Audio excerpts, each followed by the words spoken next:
Yes. Di bala kay man Christmas na ya subong.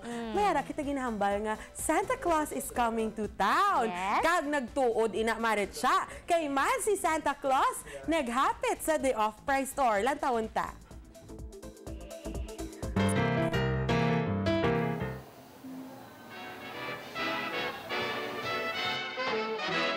Mula pagani tapos ang siyam kaadlaw nga simong gabi, natuman ang wish sang mga chikiting. Ini ang personal nga makita si Santa. Hindi lang simple nga pagbisita ang ginubre ni Santa Claus, kay ini for a benefit cause, agud makabulig sa mga kubos nga kabataan. Kag para sa kids kag young at hearts, ini ang iya mensahe. Always be happy, always be good, and always believe in Santa Claus, because if you don't believe in Santa Claus, you've lost the spirit of Christmas. And the part of giving is what Christmas is all about.